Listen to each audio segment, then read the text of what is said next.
Es para mí un honor y un privilegio dejar con ustedes al profesor François Dubet. Evidentemente les quiero agradecer por haberme invitado. Estaba realmente muy contento de volver a Chile y al mismo tiempo me siento muy avergonzado cada vez que vuelvo a este país porque sigo sin hablar suficientemente bien el español como para poder dirigirme a ustedes en ese idioma. O si no, tendría que beber una cantidad considerable de pisco, pero esto tendría otros inconvenientes. Bueno, voy a comenzar entonces mi exposición con la observación de una paradoja muy sorprendente cuando se reflexiona en ella. Y es observar que en la mayor parte de los países ricos o modernos o países desarrollados, la escuela casi no ha sido criticada en términos de justicia social, sino que hasta los años 60. Los intelectuales, los sociólogos, los profesores no critican las injusticias escolares. Y sin embargo, en todos los países de los cuales estoy hablando, Francia, Alemania, Inglaterra, Estados Unidos, la escuela es mucho más injusta durante la primera mitad del siglo XX que lo que es hoy día.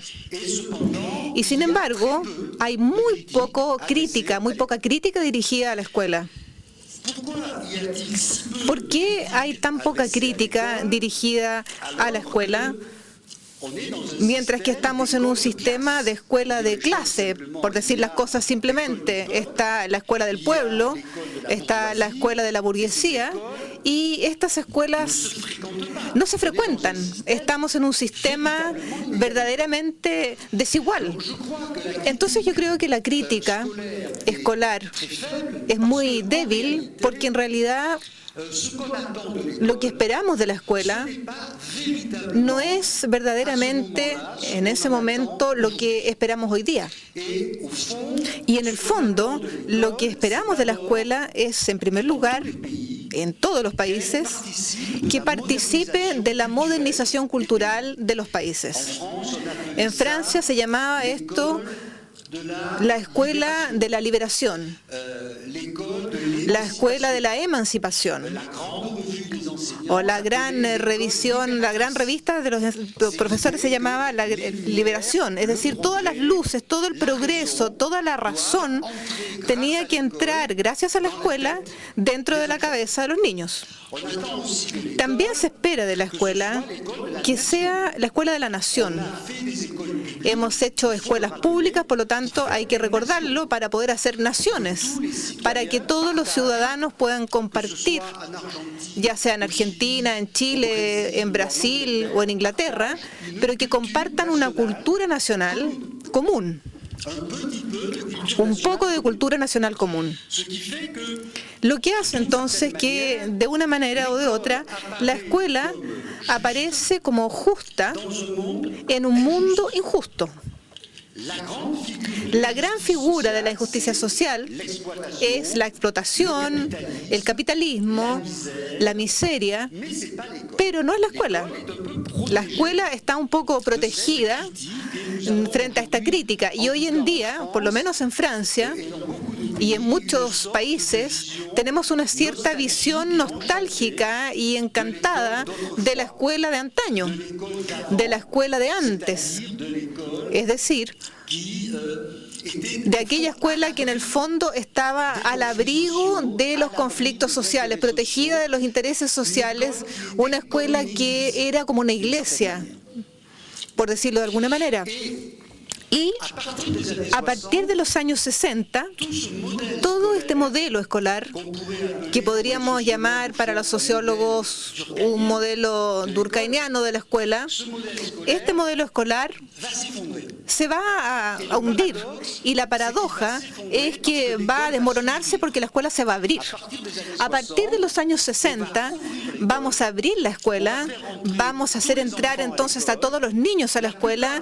La mayor parte de ellos van a hacer estudios largos y esta masificación escolar, que es justa en términos sociales, va a comenzar a instruir el proceso de la injusticia escolar.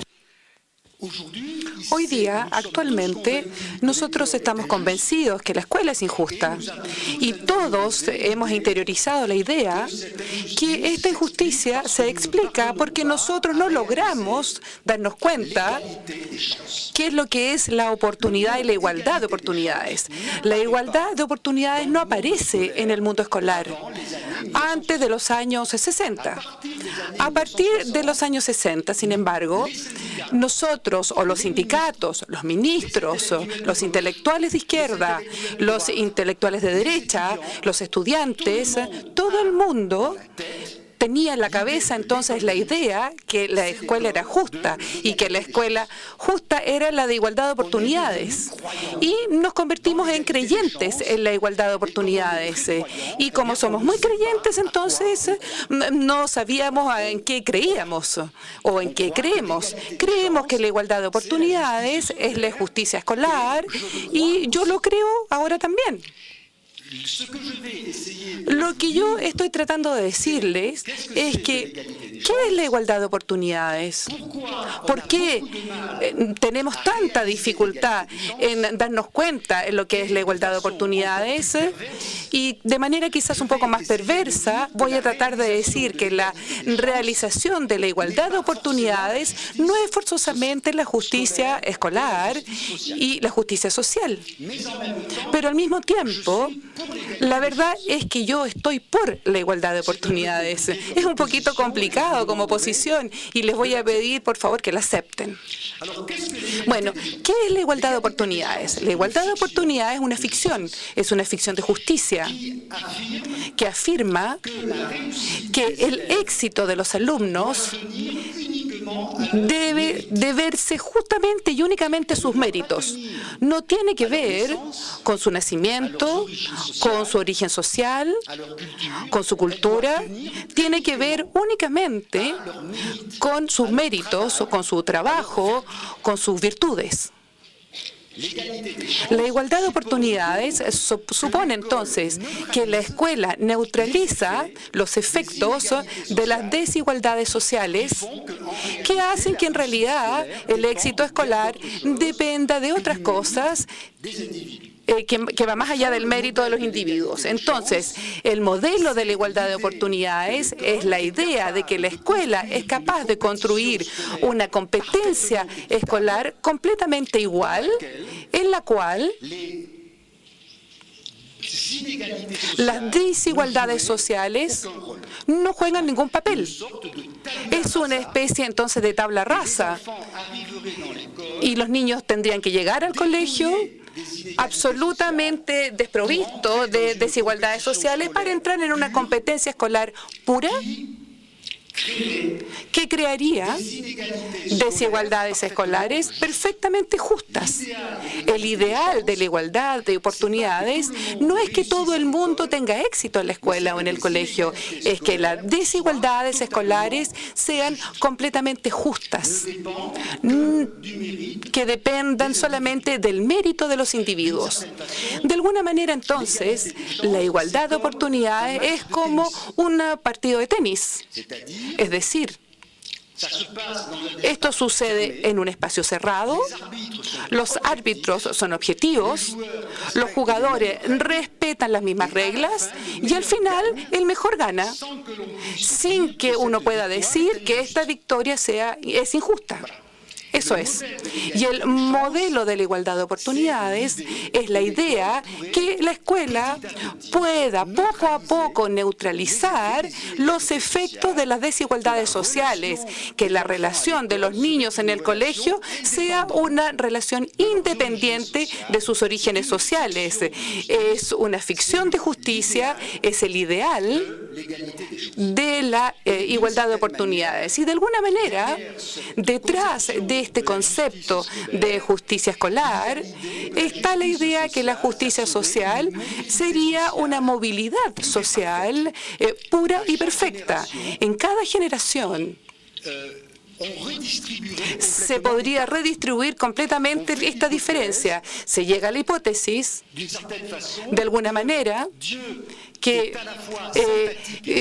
Dios es simpático y democrático al mismo tiempo, que ha distribuido los talentos de los alumnos de manera aleatoria, y que si la competencia escolar es justa, las desigualdades escolares, ellos también van a ser justas, y que los individuos van a deber el éxito escolar a ellos mismos, a sus talentos y a sus méritos. Este es un modelo de justicia extremadamente fuerte y que nos parece hoy día que se ha impuesto como una evidencia en la mayoría de los países, y basta con leer las críticas que se le hacen a la escuela y todas dicen no existen bastantes niños o suficientes niños desfavorecidos en las universidades, no existen niños desfavorecidos en las grandes escuelas y no existen suficientemente niños desfavorecidos en Oxford, no existen bastantes niños desfavorecidos entonces en Harvard, no hay niños desfavorecidos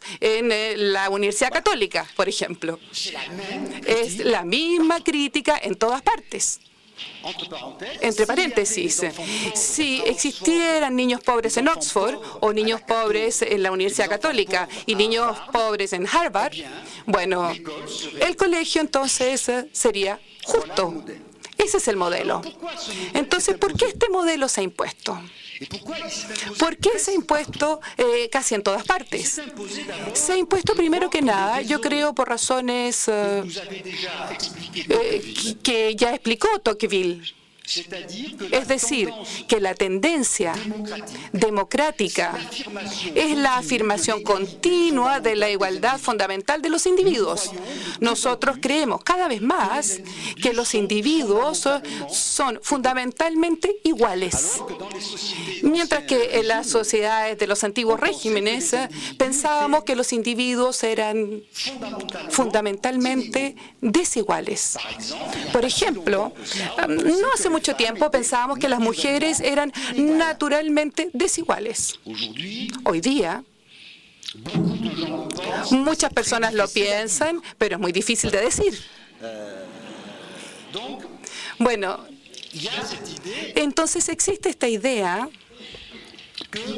que todo el mundo puede pretender o puede querer realizarse en la sociedad, y esto nos lleva a una necesidad individual muy fuerte que la sociología de mi juventud, es decir, la sociología de Parson definía muy bien, que es la necesidad de realización, la idea que cada hombre puede ser capaz y tiene que ser capaz de llevar a cabo la vida que le parece buena o bien.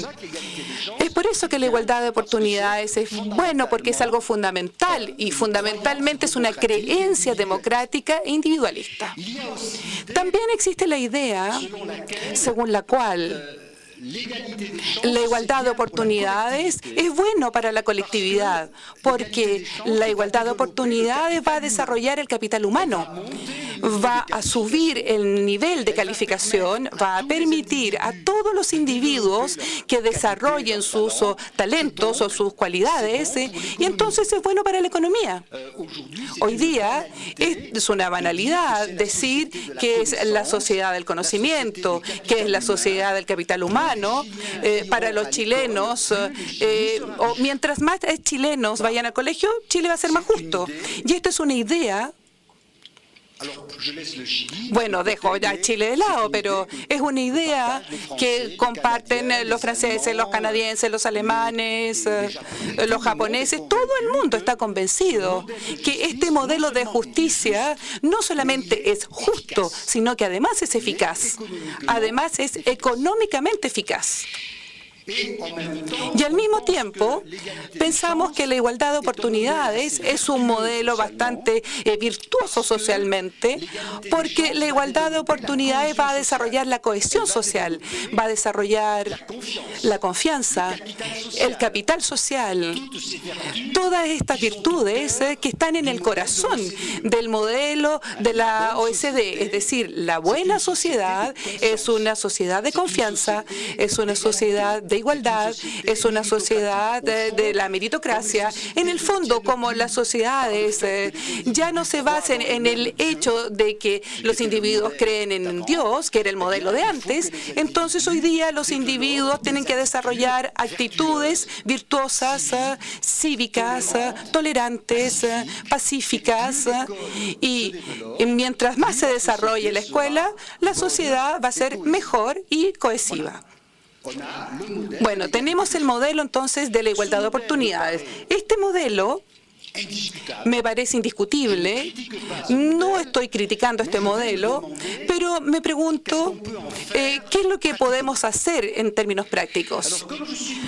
Y como yo soy profesor de sociología, primero que nada voy a recordar lo que nosotros llamamos en sociología desde hace 50 años, las lecciones que uno no puede ignorar completamente sobre la dificultad extraordinaria de realizar o concretamente y realmente la igualdad de oportunidades. La sociología de los años 60 hizo un descubrimiento sorprendente, un descubrimiento un poco trágico.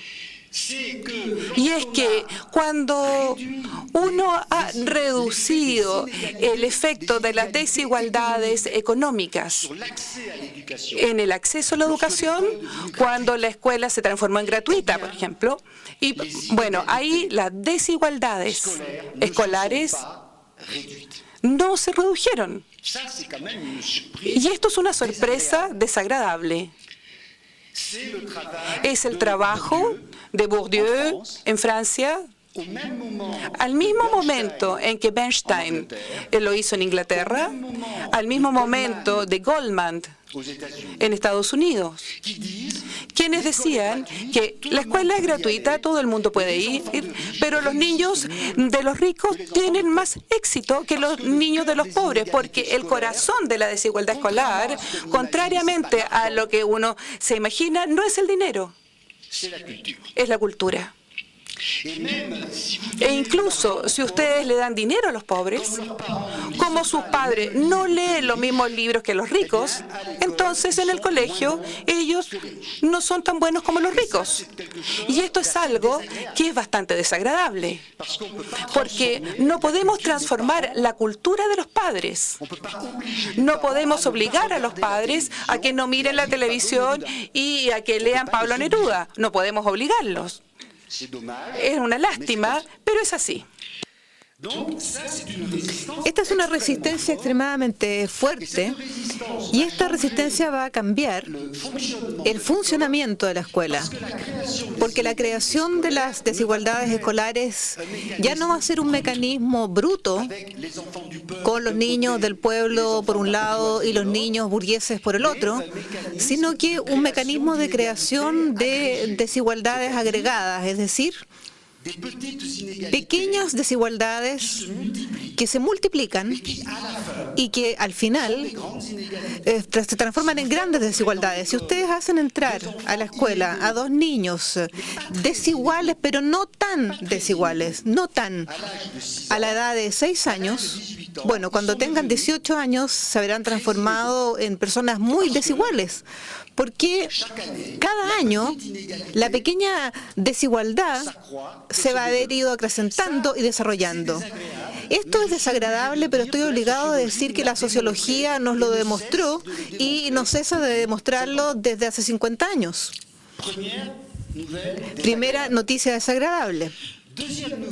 La segunda noticia desagradable es que para que la igualdad de oportunidades tenga lugar, sería necesario que la escuela fuera totalmente neutra, que la escuela no jugara un rol en la creación de las desigualdades. Ahora bien, la sociología de los años 80, 90, no ha dejado de demostrar que la escuela, sea cual sea esta escuela, siempre es más favorable a los favorecidos que a los desfavorecidos. La escuela prefiere a los ricos. No porque los docentes prefieran a los ricos, sino porque los profesores prefieren a los buenos alumnos. Y en general, los buenos alumnos son ricos. Porque cuando reagrupamos a los alumnos, poniendo a todos los niños pobres en un lado, en la misma escuela, porque habitan en el mismo barrio, por ejemplo, y a todos los niños ricos juntos en la misma escuela porque viven en el mismo barrio, aunque ustedes estén en Francia, donde la escuela es totalmente gratuita, donde los profesores son estrictamente los mismos en ambas escuelas, bueno, la pequeña desigualdad del inicio va a ir adquiriendo una amplitud considerable.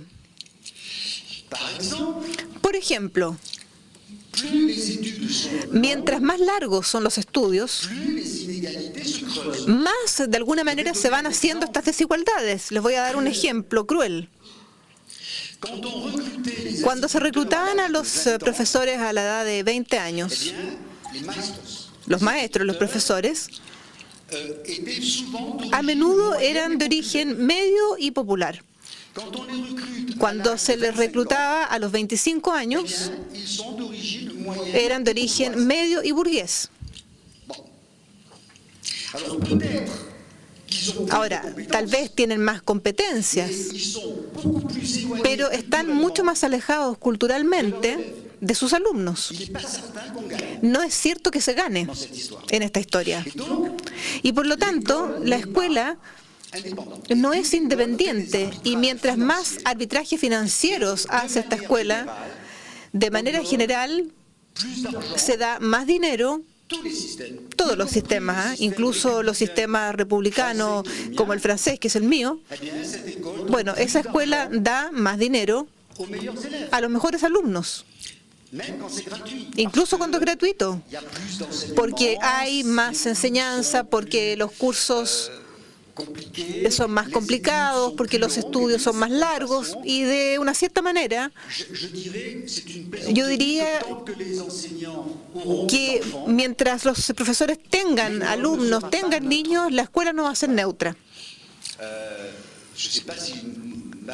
No sé si esta broma, digamos, esta que estoy diciendo fue entendido, pero los profesores también tienen intereses en el colegio a través de los alumnos, escoger las mejores escuelas, etcétera. Entonces, es realmente muy difícil poder imaginar una escuela que sea perfectamente neutra e independiente. La sociología de los años 2000, Andy Hurwitz justamente hizo una síntesis muy buena, nos enseñó una tercera cosa, y es algo que es importante, y es que las comparaciones internacionales nos muestran que incluso si todas las escuelas reproducen las desigualdades sociales, va a haber algunos sistemas escolares que las van a reproducir nítidamente más que otros.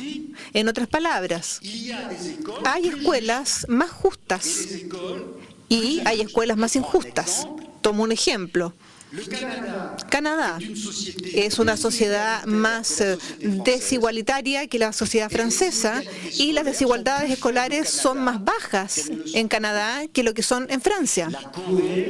Corea es una sociedad más desigualitaria que lo que es, por ejemplo, Francia, pero las desigualdades escolares son más bajas en Corea que lo que son en Francia. En otras palabras, tenemos que extraer una lección de estas comparaciones, porque a pesar de todo hay maneras de poder reducir las desigualdades escolares y por lo tanto mejorar la igualdad de oportunidades. No les voy a hablar largamente Pero hoy en día conocemos muy bien todas estas soluciones. En el fondo, las encuestas PISA, la OCDE han definido lo que Andy Albert llamaba la cuarta alegría: mejor pagar mejor a los profesores, formarlos mejor, tener programas nacionales, escuelas autónomas, una escuela gratuita hasta los 16 años, no seleccionar a los alumnos hasta los 16 años. Se conoce la forma.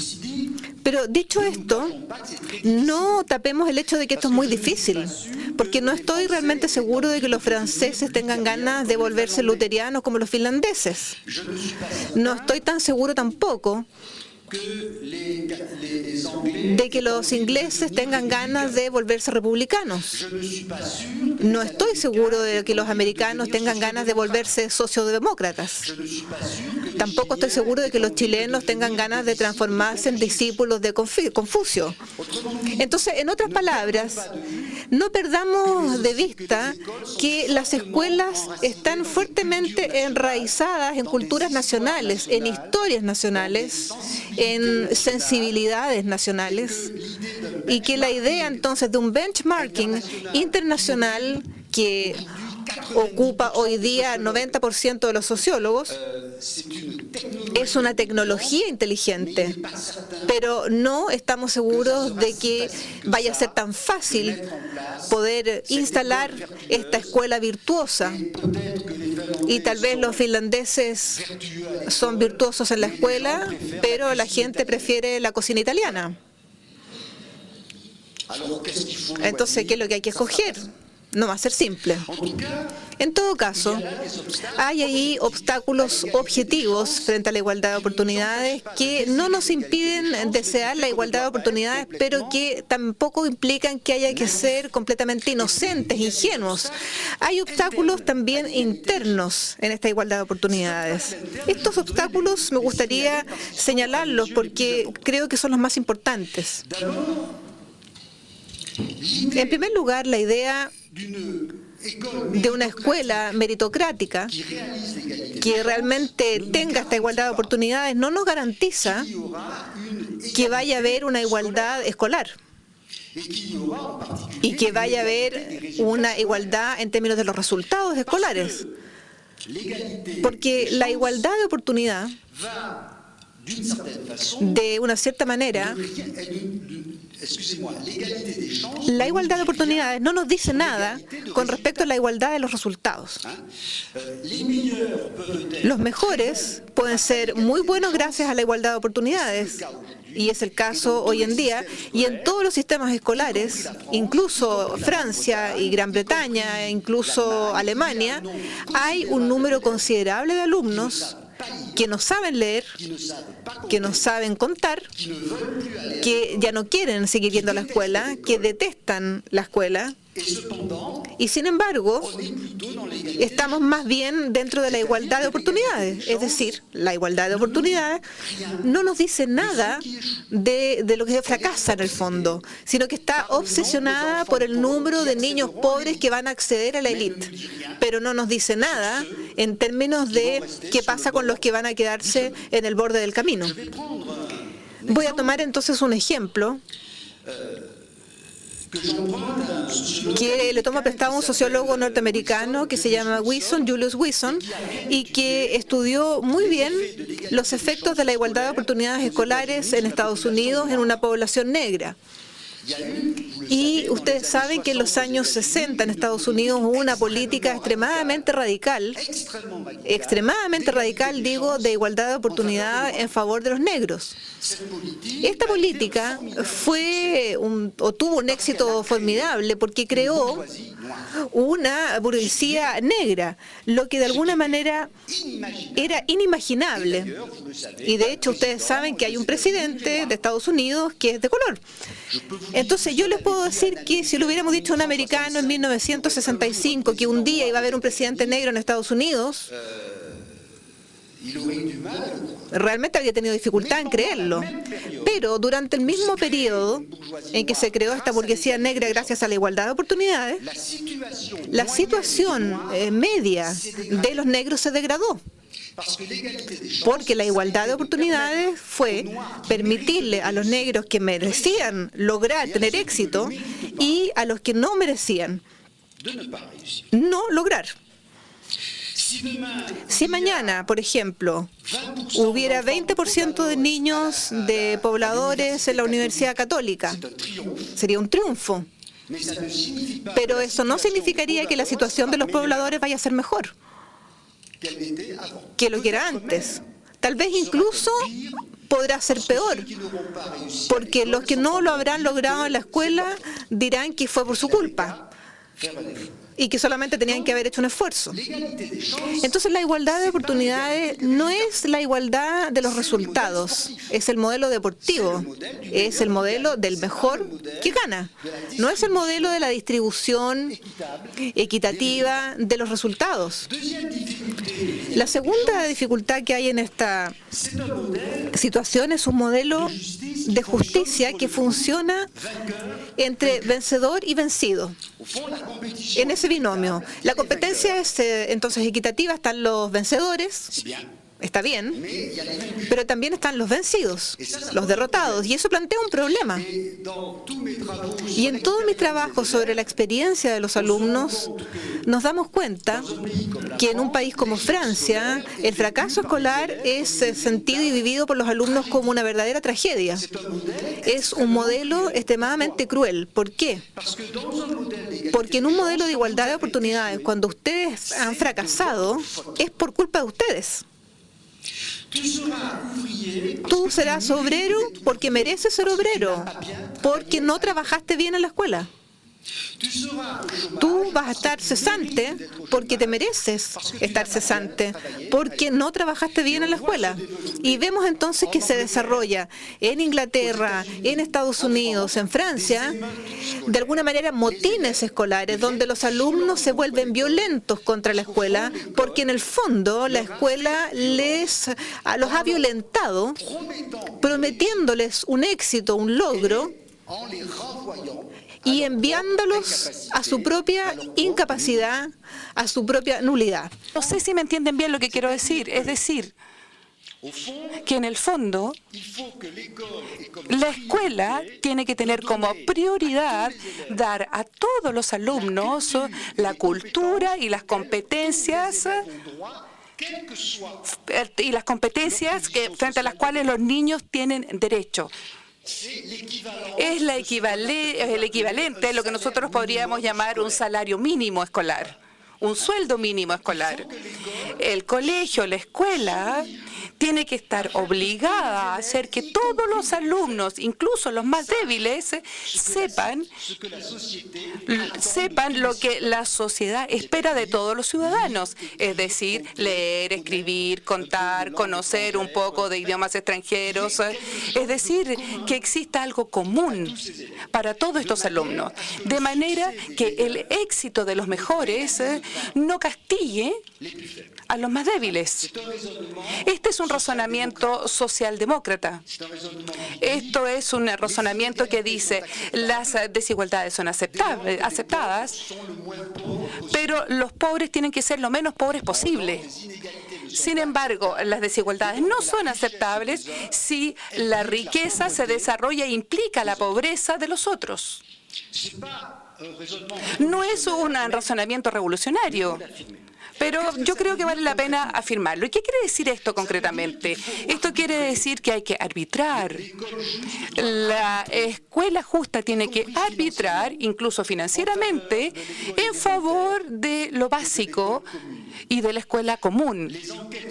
Las encuestas nos enseñan que los sistemas escolares que dan más dinero al colegio básico y que hacen que los profesores estén mejor ubicados en el colegio, en la escuela básica, son las más iguales o equitativas. Hay que arbitrar en favor de la escuela básica o común. Y voy a decir aquí, para los países como Francia, Esta tiene que ser la escuela común y no selectiva hasta los 16 años. Los países que han elegido la escuela común y no selectiva hasta los 16 años son mucho más equitativas e incluso, yo agregaría, son más eficientes o eficaces que aquellas que seleccionan de manera más precoz. Evidentemente, este arbitraje se basa también en la formación de los profesores. La calidad de los maestros, de los profesores, es decisiva en este tema, en este asunto. Y a este respecto, cuando hablamos de Finlandia, por ejemplo, debemos recordar que Finlandia entonces forma a los profesores como Francia forma a los ingenieros. Es decir, son seleccionados de manera fuerte, son pagados, bien pagados, y son formados a un alto nivel. Y cuando los alumnos fracasan, son ellos que se preocupan de ellos y no mandan a los alumnos a instituciones especializadas, o lo mandan lo menos posible. Entonces, la justicia no es simplemente la igualdad de oportunidades, sino también es la igualdad de oportunidades desde el punto de vista del que no ha podido lograr la igualdad de oportunidades, de manera en que no nos encontremos en un programa únicamente privado y que se dirija a las élites. Esto es muy importante, que los pobladores entren en la Universidad de Chile, pero lo más importante es qué vamos a hacer con los pobladores que no van a entrar a la Universidad de Chile. Ese es el tema fundamental.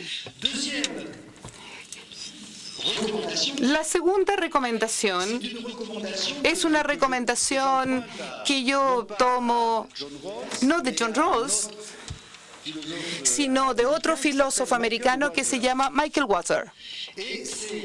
Y es la idea que hay que multiplicar las oportunidades. Es decir, hay que preguntarse sobre la importancia excesiva de la escuela y sobre el destino de los individuos. Si la escuela juega un rol dominante en el destino de los individuos, las consecuencias de esta dominación no son forzosamente justas. Entonces, al lado del colegio hay que desarrollar un sistema alternativo.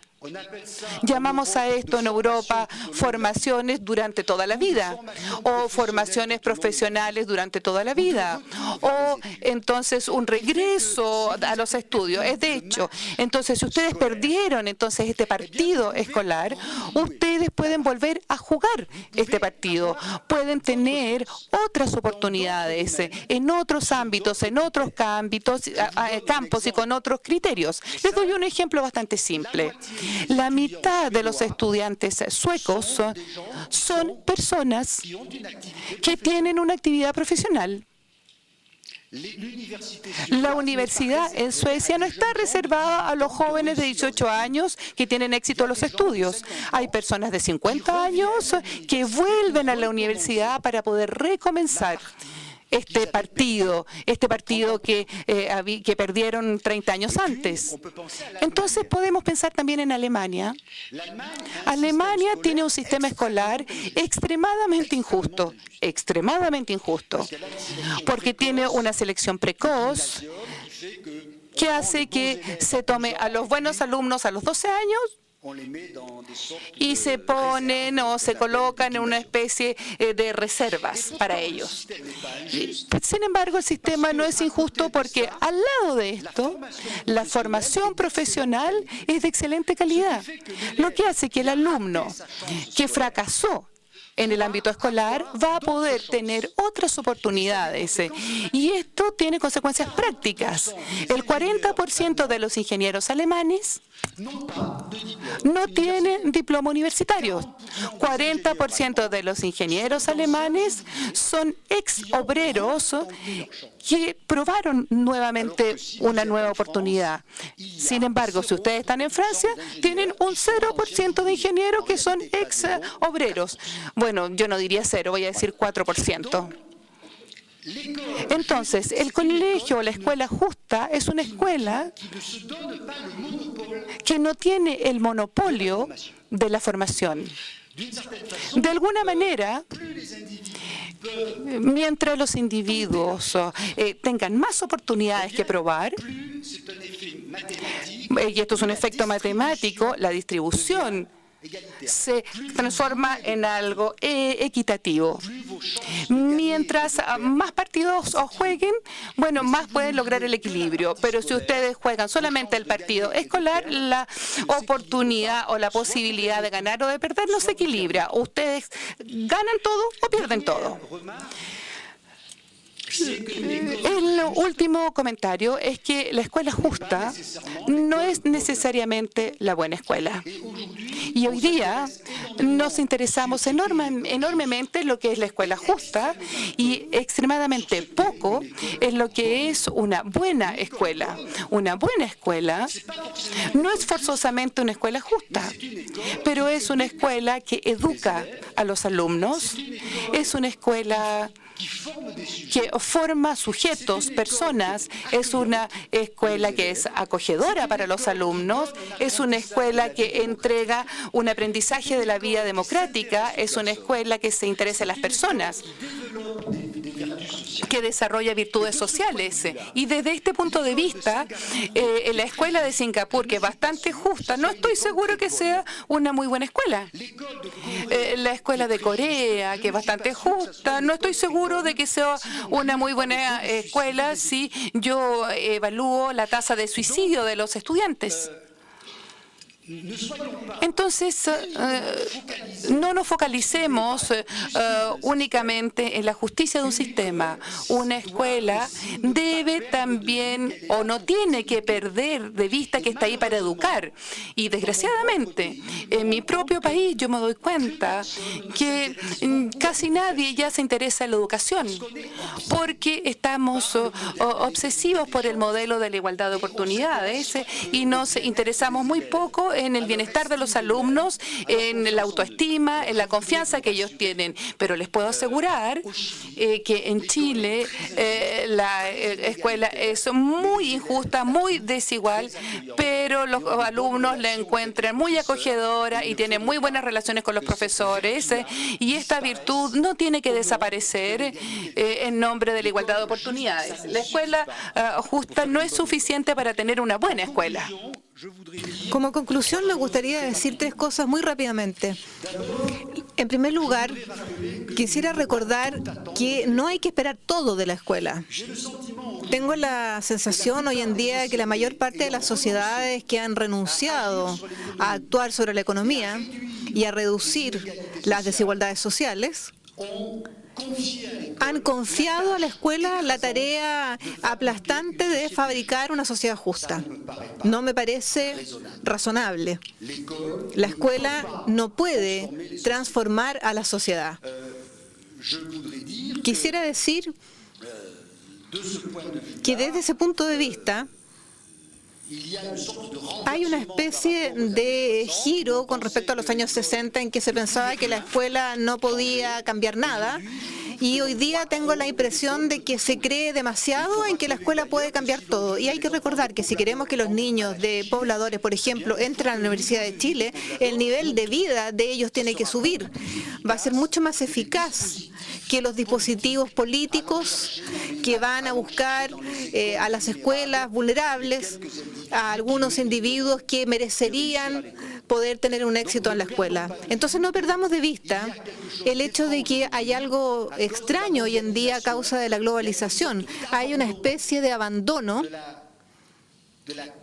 de la capacidad de transformar la sociedad y confiamos a la escuela una tarea que yo encuentro excesiva y que siempre va a ser decepcionante porque la escuela nunca va a poder mantener la promesa que está dando. Entonces seamos un poco arcaicos y no soñemos demasiado. La segunda observación es que no es seguro que la buena escuela fabrique una buena sociedad. Como yo soy sociólogo, voy a insistir en trabajos que destacan lo que los sociólogos llaman desde Durkheim la ecological fallacy o la paradoja ecológica. Es decir, las consecuencias colectivas de una acción buena para los individuos no necesariamente son buenas para la colectividad. Voy a dar un ejemplo extremadamente simple que tomo prestado del trabajo de un sociólogo inglés que se llama Andy Green, si ustedes lo conocen tal vez. Y Andy Green muestra que la escuela desarrolla virtudes, civismo, tolerancia, liberalismo, que las personas entonces que hacen estudios serían personas bastante más agradables que aquellas que no han tenido estudios desde el punto de vista de los principios democráticos, pero muestra al mismo tiempo que mientras más alta es la tasa de estudiantes, no se puede deducir que la sociedad vaya a ser mejor por esa misma razón. Voy a decir algo un poco desagradable, pero Estados Unidos tiene las mejores universidades del mundo y tienen tasas de criminalidad que el mundo entero les envidia, y tienen o han tenido al presidente Bush al mismo tiempo. Quiere decir... No.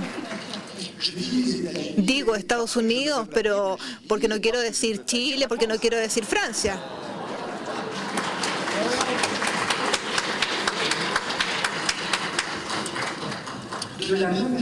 De la misma manera, la reducción de las desigualdades escolares no implica la reducción de las desigualdades sociales si es que las desigualdades escolares tienen un impacto muy elevado en las desigualdades sociales. Quiero hacerme entender bien. Hay una especie de creencia del mundo, de los profesores, en el fondo, en el todo poderío de la escuela o en los efectos automáticamente positivos de la educación. Evidentemente, los efectos positivos de la educación existen, pero no son tan fuertes como se pudiera pensar. Yo creo que hay que recordar, y lo voy a decir en palabras muy simples, a veces también hay que arbitrar entre las utilidades privadas de los estudios y las utilidades colectivas. Estudios, por ejemplo, pueden ser muy útiles para los individuos que los realizan, pero no podemos deducir por eso que vayan a ser tan útiles para la sociedad. Tomo un ejemplo. Si formamos médicos de alto nivel, y esos médicos rechazan tratar a la gente pobre o ir a los barrios pobres, ir a trabajar al norte de Chile, bueno, entonces le hemos hecho realmente un gran regalo a los médicos, pero no a la sociedad. Son todas cosas sobre las que realmente hay que interrogarse, porque no necesariamente la transformación de una utilidad privada se va a transformar en una utilidad colectiva. Y en Chile se está debatiendo todo el tema del financiamiento de los estudios, y yo creo que es una forma de reflexionar que sería muy inteligente. En vez de preguntarse cuánto ganan los individuos con sus estudios y lo que gana la sociedad con los estudios de los individuos. Yo no estoy de acuerdo, yo personalmente, en que los estudios, por ejemplo, sean gratuitos. No tengo ganas tampoco de pagar estudios a personas que van a romper la economía. No tengo ganas. No sé si me hago entender. Entonces yo creo que hay que interrogarse realmente y mucho respecto a los vínculos de la sociedad, no solamente los vínculos entre lo que sucede antes de la escuela, sino también lo que va a suceder después de la escuela. No simplemente los efectos de la sociedad sobre la educación, sino también los efectos de la educación sobre la sociedad.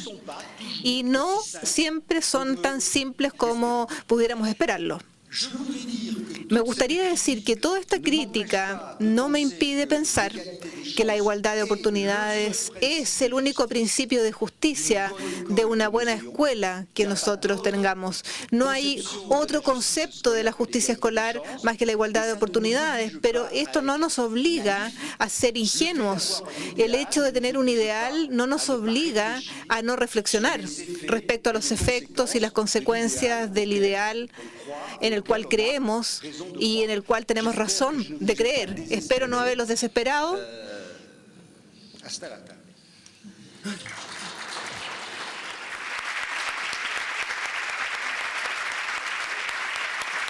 Unos pocos minutos para preguntas adicionales. Tenemos un micrófono circulando. Tenemos un micrófono allá, una pregunta. Muchas gracias. No, yo simplemente quería preguntar si, en base a lo que usted dijo, cree que es siquiera posible plantearse avanzar, plantearse el desafío de una escuela buena y justa en un país como el caso chileno, donde buena parte de las políticas educacionales están definidas en lo que más de alguien podría llamar una suerte de sobreideologización y que por lo tanto, por lo mismo, se declara neutra, y en la que se nos ha dicho que es la competencia entre escuelas, entre familias, entre estudiantes, la que finalmente va a generar algún producto bueno o algún tipo de calidad como producto escolar. Tomamos una más acá adelante, por favor. Por lo que se ha expuesto, la igualdad es un ideal al cual la sociedad tiene que pretender llegar. El tema es que hoy día cada vez más complejo, de acuerdo a los descubrimientos, la ingeniería genética, la física cuántica, el problema endógeno social, el medio ambiente. Por lo tanto, tendríamos que empezar a pensar que a lo mejor tenemos que empezar a achicar esa brecha con un concepto de equidad. Mi pregunta es la siguiente: ¿qué acciones de equidad usted haría cuando comienza el desarrollo del proceso educacional de un niño para que la brecha al final del proceso sea menor? Gracias. Vamos a tomar una tercera pregunta porque vamos a hacer un solo... acá, persona de verde. Si no se puede achacar a la escuela, atribuir a la escuela la tarea de transformar la sociedad, y si por otra parte la escuela debe concentrarse en que los que tienen las menores quizás capacidades logren el máximo de su potencial, ¿qué sentido tiene entonces medir resultados y hacer comparaciones y exámenes internacionales para determinar que una escuela o un país es mejor que otro? Gracias. Profesor Dubet.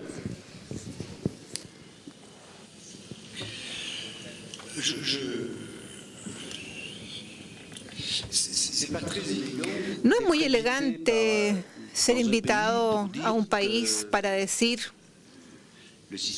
que el sistema escolar no es formidable.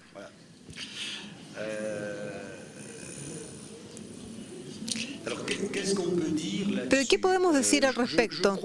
Yo creo que casi puedo hablar en nombre de la comunidad de los sociólogos para decir que a pesar de todo el trabajo de benchmark internacional que ha producido cosas, por un lado, si razonamos en términos de eficacia y de igualdad, es decir, que los alumnos tengan un buen nivel y que las desigualdades de nivel entre estos alumnos sea relativamente baja, hay algo que hay que afirmar fuertemente, y es que, contrariamente a lo que se escucha, no hay contradicción entre la equidad y la eficacia. Mientras más equitativa, mientras más eficaz es una escuela, más equitable es. Los resultados son indiscutibles al respecto, por lo tanto, no tenemos que decir que hay que escoger o que escogiendo a los alumnos débiles vamos a sacrificar a los mejores. No es así, no es verdad. Los países que prestan, digamos, juntos a todos los alumnos tienen mejores resultados. Lo que sabemos también como segunda cosa en términos de competencia es que tiene que haber una cierta... Sí, vamos a decir competencia entre los establecimientos escolares, de manera de que el sistema tenga una forma de dinamismo. Pero, evidentemente, si ustedes tratan la educación como cualquier otro bien dentro de un sistema de competencia, entonces, por un lado, van a tener desviaciones, digamos, que se van agigantando en forma exponencial, desfases, y por otro lado van a tener algo que me parece ser un problema tal vez en Chile, y es la publicidad mentirosa.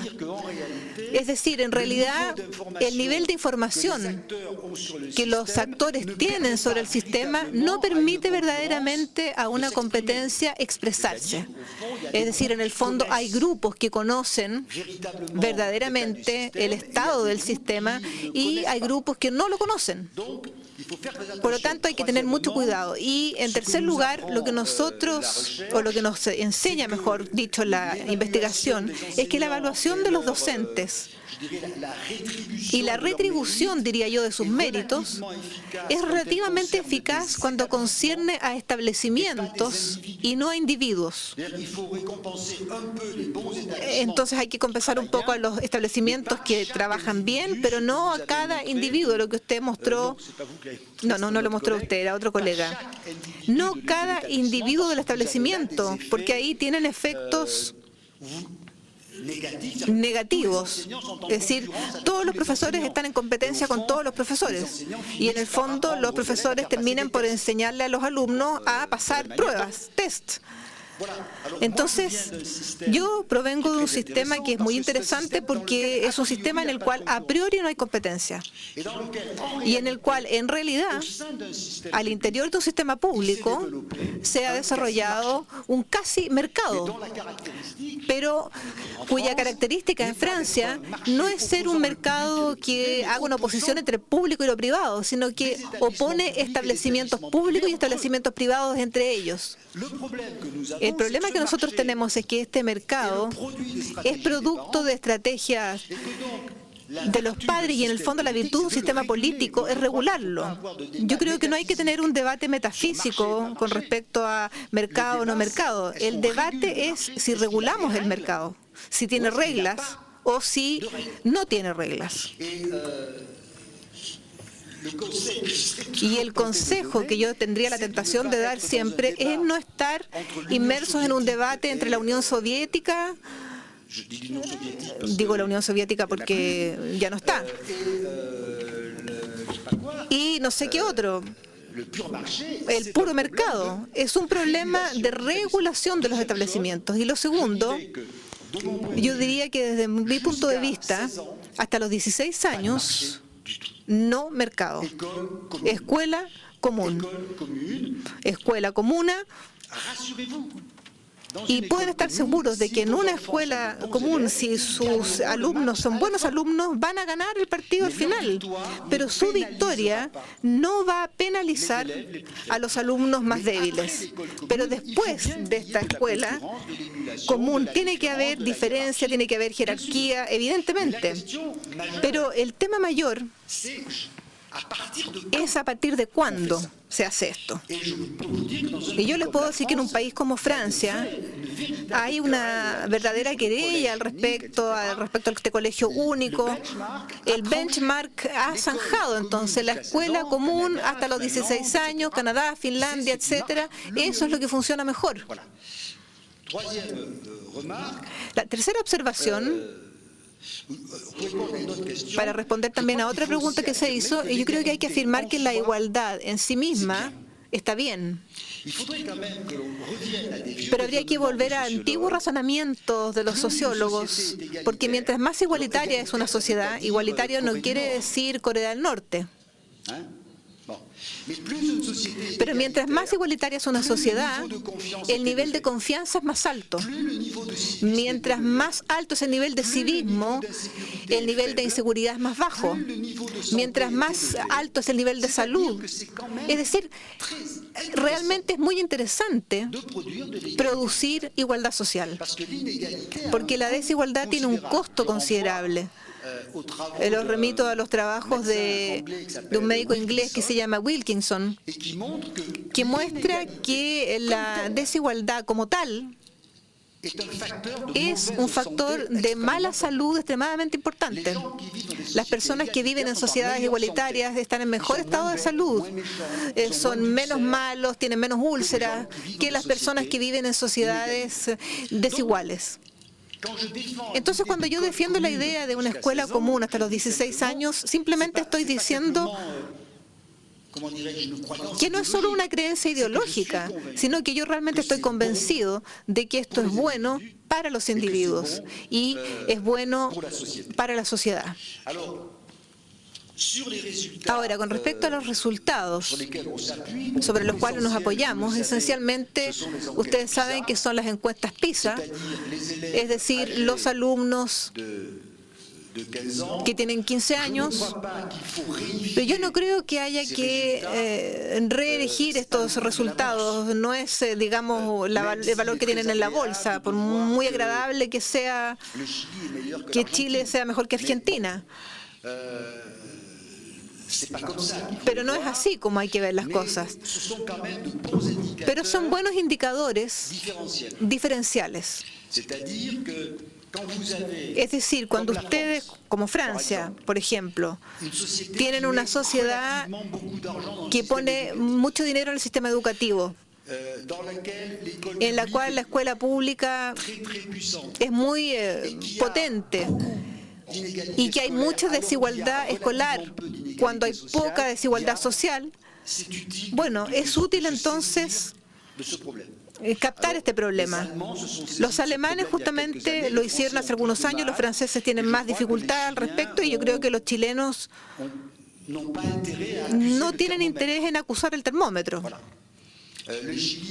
Chile es un país de fuerte crecimiento, es un país que ha limitado la tasa de pobreza, pero donde las desigualdades escolares son mucho más grandes que lo que supone el nivel de vida de este país y su nivel de riqueza. Por lo tanto, hay un problema, pero yo no creo que las políticas escolares tengan que ser dictadas por indicadores. Los indicadores nos hacen más inteligentes, más lúcidos, pero las opciones políticas esencialmente siguen siendo opciones valóricas y no técnicas. De hecho, les recuerdo que en términos de valor, un gran número de personas es muy hostil a la igualdad escolar. Hay que recordarlo. No todo el mundo es virtuoso.